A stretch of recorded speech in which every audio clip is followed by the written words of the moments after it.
Hi guys, welcome back to my channel. My name is Honoratha. If you like this video, please subscribe. So today I'm going to be, just airing my views on current events that are important events that are taking place in the continent. So I just want to emphasize that these are just my views, personal views, not an expert view. So I understand if you don't agree with them, okay? So, as we all know, one of the most important, event that is taking place is African leaders getting together and, creating this African unity. This is a big news. It's good news.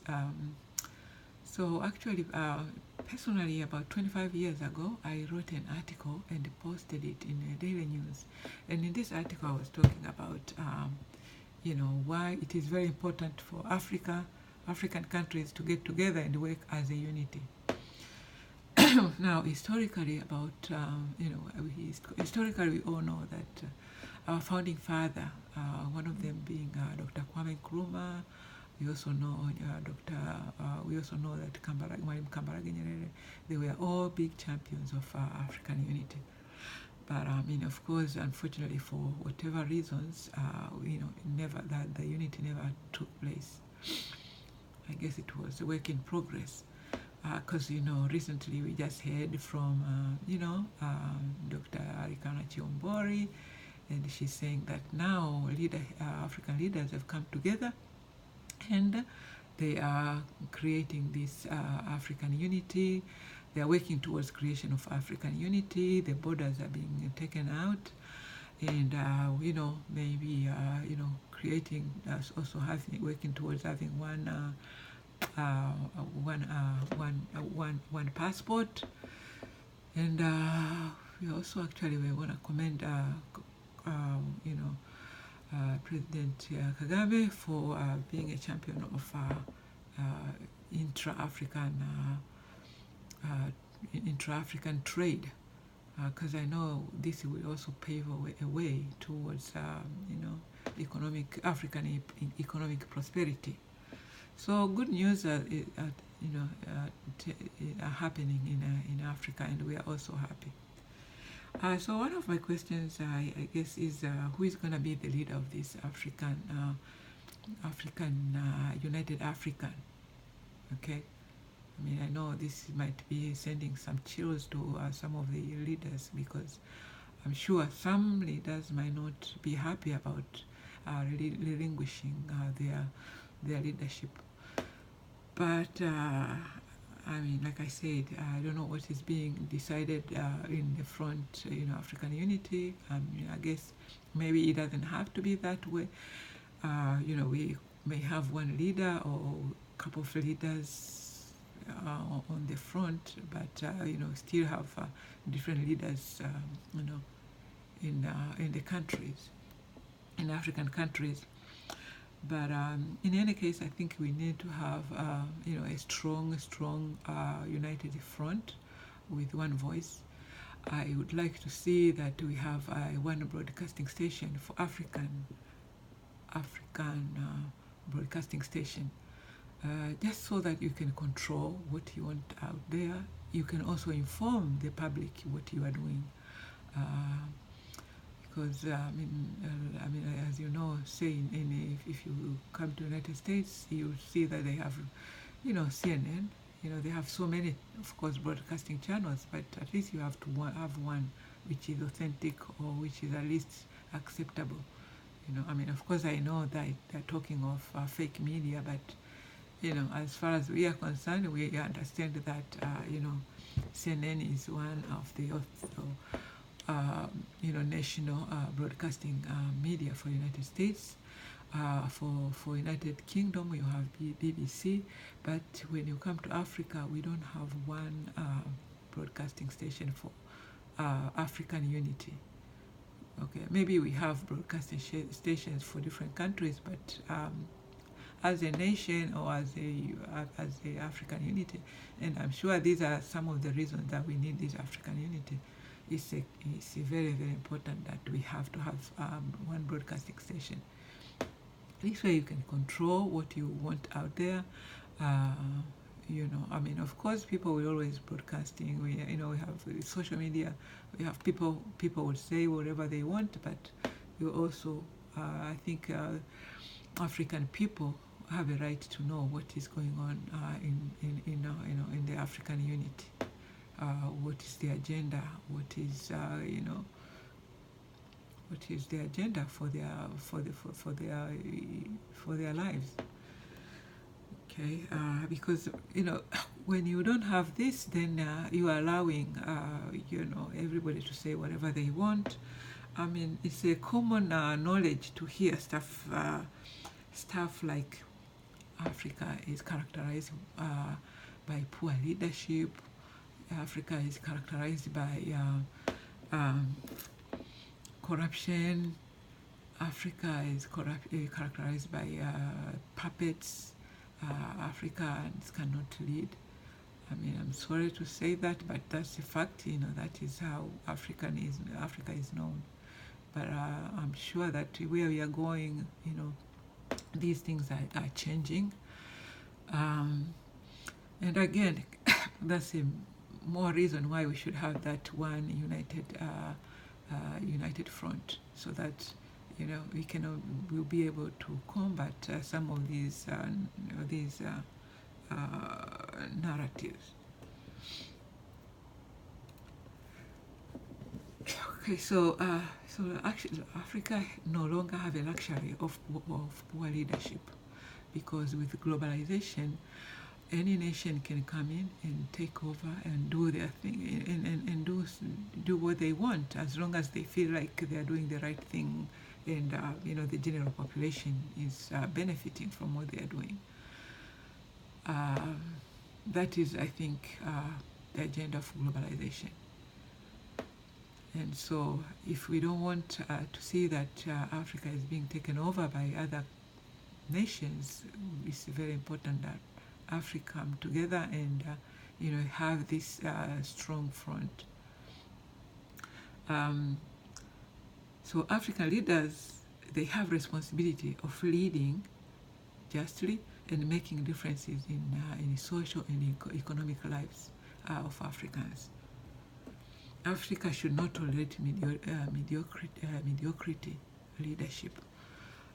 Why? Because Africa has many intelligent people who are capable of achieving anything its people want. The only reason African countries are not achieving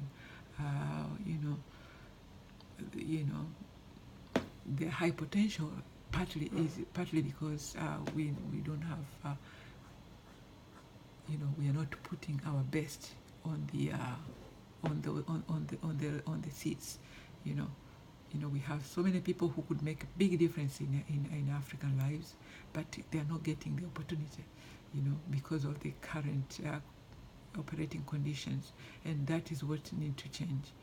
And like I said, we no longer have that luxury, because with globalization, these things will happen naturally. The good leaders either will be like, we will have one leader, one global leader, and then Africa will be taken over. Or the good leader will emerge, and the bad leaders will have to go. It's just a matter of time that will happen. So on the other hand, though, we need to commend, or we need to protect our good leaders. Those leaders who are putting their lives in front of others. Who are there to protect us, who are working for the betterment of Africans. They need to be recognized, and they need to be also protected. Recently, I heard this speech by President Yoweri Museveni, and this was after the passing of President Mugabe. And in his speech, he was, emphasizing,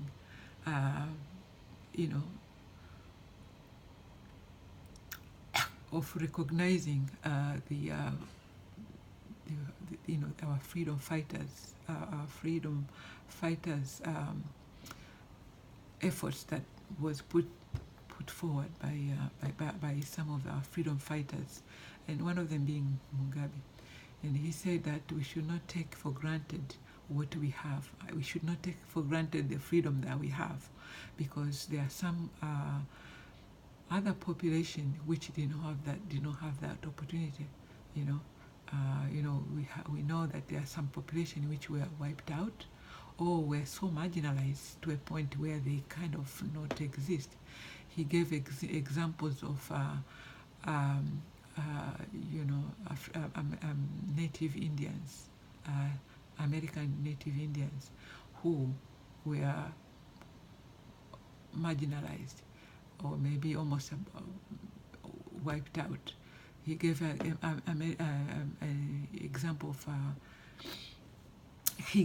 example of Aborigines of Australia and Aborigines of New Zealand. These people have been oppressed so bad. Why? Because they didn't have someone like what we have, in this case Mugabe, to fight for their rights. So for that reason, the oppressor took over. And because of that, this population are so marginalized. For example, we know that some of these Aborigines, they have been subjected to radioactive exposure. These people are being exposed to uranium, radioactive.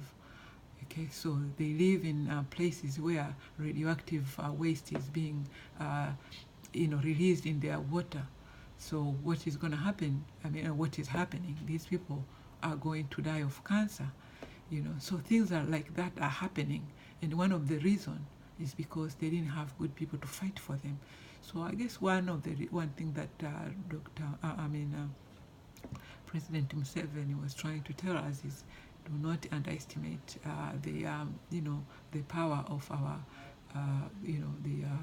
freedom fighter, okay?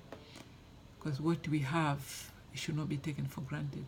And actually, even as we speak in Congo, I heard there is a situation where the Congolese pygmies are being pushed away from where from their land where they live, and so that these foreign nations can go there and mine some. I don't know what they're mining out of there, some kind of minerals. So these people have been pushed away from their land, and as a result, they are dying because they are being pushed away, and they are going places where they cannot hunt, they cannot live. So they are actually being rounded, and they're being killed, so that they can, we've seen this again and again. Whenever there is riches, there is gold, there is, people, the population, the native people usually get mistreated, they get marginalized, they get killed. As an example, I just gave the Aborigines of Australia, being subjected to the conditions where they're exposed to to radioactive material. And I'm sure all these things like that happen some other places. But you know what? The problem with us black people, we don't care so much about one another. And the people who do these things are the same people who report these things. So, they I guess one of the reason of this speech was to bring out these facts, that we should not take for granted that what we have, we may not have it if we didn't have people, to fight for our rights. Okay, whereas we all know Mugabe was a very intelligent person, He fought, he sacrificed. I mean, he could have lived any life he wanted. You know, he had so many degrees. You know, he could have chosen to live a quiet life somewhere. You know, he could have had anything he wanted, but instead he chose to fight for his people. You know, I don't know what happened, you know, recently, but what he did should not be forgotten and should not be taken for granted.